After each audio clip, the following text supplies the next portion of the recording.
था वो उन सभी लोगों को जेल से निकालेगी और उनके केस वापस करेगी, लेकिन सरकार बनने के कुछ समय बाद ही इधर 2022 में ही आप देख ले तो गिरिडीह में भगवान दास किस्कू को फर्जी केस में झूठा केस बना करके, जैसे बच्चा जी ने कहा कि उनको अरेस्ट कर लेती है, और अभी समरो खड़िया को भी अरेस्ट कर लिया गया है और गिरिडीह में और 2 लोगों को भी अरेस्ट कर लिया गया है नक्सली बोल करके। तो लगातार जिस तरीके से आदिवासी सरकार अपने ही आदिवासी भाइयों को प्रताड़ित करने में लगी हुई है, इसका विरोध आदिवासी खुद भी कंफ्यूज है, वो नहीं कर पा रहा है। उसको यह भ्रम है कि आदिवासी सरकार है, अपनी सरकार है तो जरूर कुछ अच्छा ही कर रही होगी, लेकिन हम लोगों को ये समझना होगा कि आदिवासी चेहरा लगा करके किस तरह से सरकार जो है पूंजीवाद के चक्कर में आ करके पूरे देश के आदिवासियों के साथ शोषण करने का एक हथियार के रूप में इस्तेमाल कर रही है। और देश में हाल में जिस तरह से आदिवासी राष्ट्रपति को चुने जाने का लेकर के बधाइयां देने की कोशिश की गई थी और ये संदेश देने का कोशिश किया गया था कि अब जो है आदिवासी राष्ट्रपति बन गया है तो आदिवासियों का बहुत भला होगा। तो उस क्रम में हम देखेंगे कि जैसे ही आदिवासी राष्ट्रपति बनती है, उधर से पहली बार इस देश में जब सालों से आदिवासी दिवस लोग मनाते थे, बीजेपी सरकार के कुछ मंत्री और नेता आदिवासी दिवस का विरोध करने लगे और सिर्फ केवल झारखंड में नहीं छत्तीसगढ़ में भी आप देख लेंगे जिस तरह से वहाँ के लोगों को जो लोग केस करते थे कानून पुलिस या दमन के खिलाफ, उन लोगों के खिलाफ भी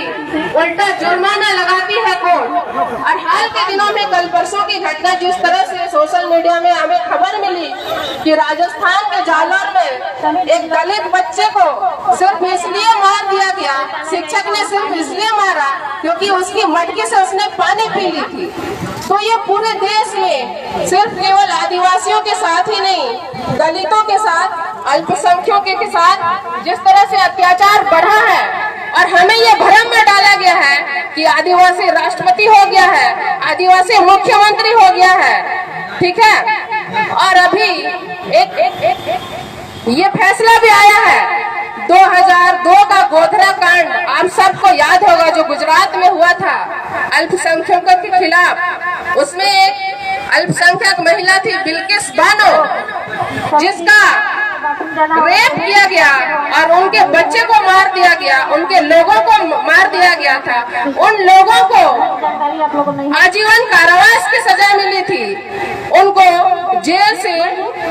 छोड़ देने का आदेश आया है कोर्ट की तरफ से और उनकी सजा माफ कर दी गई है, कर दी गई है। इसके बाद उन लोगों की, उन बलात्कार के आरोपियों को, दोषियों की उनको पूजा की जाती है, उनकी आरती उतारी जाती है और विश्व हिंदू परिषद जैसा संगठन उनकी आरती उतारती है, उनको माला देकर के सम्मानित करती है। तो किस तरह का भयानक माहौल हमारे देश में महिलाओं के खिलाफ, खास करके दलित और आदिवासी महिलाओं और अल्पसंख्यक महिलाओं के साथ जो माहौल चल रहा है हमारे देश में, वो बहुत ही गंभीर मामला है। अगर मैं बात करूं अपनी, मैं एक शिक्षिका हूँ गोड्डा कॉलेज में, जैसा कि अभी आप लोगों को बताया ना बच्चा जी ने कि मैंने सिर्फ सोहराय के दौरान महिलाओं के साथ हो रही छेड़छाड़ को लेकर के आवाज उठाया था और उसके बारे में लोगों को संज्ञान में लाने के लिए कहा था कि इस बारे में लोगों को सोचना चाहिए और ध्यान देना चाहिए। लेकिन उस पर ध्यान देने के बजाय वहाँ के कुछ गुंडे छात्रों ने, जो अपने आप को छात्र कहते हैं, उन्होंने मेरे खिलाफ नारेबाजी की और मुझे बिटलहा करने की बात की। बिटलहा जो कि गैर कानूनी शब्द है और एक तरह से मॉब लिंचिंग है। बिटलहा जो एक संथाली शब्द है, इसका मतलब होता है मॉब लिंचिंग। खुले मुझे मॉब लिंच करने की की धमकी दी गई। इसके बावजूद दुमका का जो प्रशासन है, पुलिस प्रशासन, वो शांत रहता है, चुप रहता है। सरकार देखती है और कुछ बोलती नहीं है। विश्वविद्यालय प्रशासन भी उसके सामने, उन गुंडे छात्रों के सामने नतमस्तक होकर के, उनके प्रभाव में उनसे डर कर करके मुझे कॉलेज से निकाल देती है, छुट्टी पर भेज देती है। तो आप सोच सकते हैं कि जो लोग अन्याय के खिलाफ बोलते हैं और उनके खिलाफ आवाज उठाते हैं, उनका हमारे देश में, हमारे राज्य में क्या स्थिति हो सकती है। महिलाओं के लिए आवाज उठाने वाली लोगों के खिलाफ, आदिवासियों के लिए आवाज उठाने वालों के खिलाफ सरकार और सत्ता में बैठे हुए लोग किस तरह से प्रताड़ित कर सकते हैं और किस तरह से आपको आर्थिक और सामाजिक रूप से कमजोर करने की कोशिश कर सकते हैं। तो आप देखेंगे कि आखिर सीधो कानू मुर्मू विश्वविद्यालय में इस तरह से जो अगर महिलाओं के साथ, अभी हाल फिलहाल में आप देखेंगे सिर्फ महिलाओं के साथ ही नहीं, बल्कि अभी हाल में खबर आई है कि वहाँ पे एसपी कॉलेज का जो हॉस्टल है, आदिवासी हॉस्टल, वहाँ पे जूनियर छात्रों के साथ भी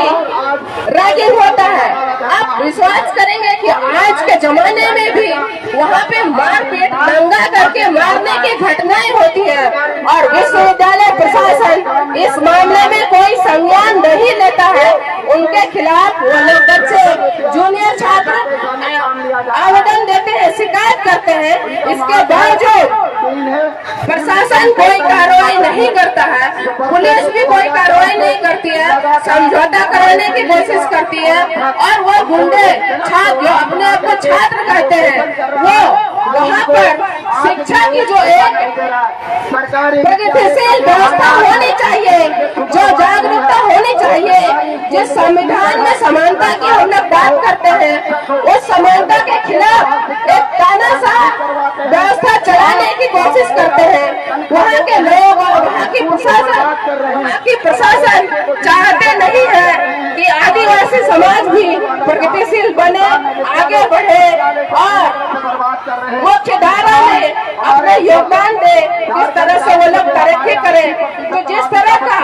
कट्टरपंथी माहौल बनाने में सरकार अपना योगदान दे रही है, मुख्य दर्शक बन के बैठी हुई है, वो नहीं चाहती है कि आदिवासी जो है वो आगे बढ़े और तरक्की करे, साइंटिफिक सोच रखे, वैज्ञानिक सोच रखे। तो इस स्थिति में हम लोगों के लिए बहुत मुश्किल समय है, हमारे लिए बोलना बहुत जरूरी है, हमें आवाज उठाने की जरूरत है। अगर हम चुप रहे तो इस तरह से हमारा जो देश है वो इस्लामिक राज्य बन जाएगा और कट्टरपंथी राज्य बनने में, देश बनने में ज्यादा समय नहीं लगेगा अगर हम लोग चुप रहे, हम लोग नहीं बोले। धन्यवाद।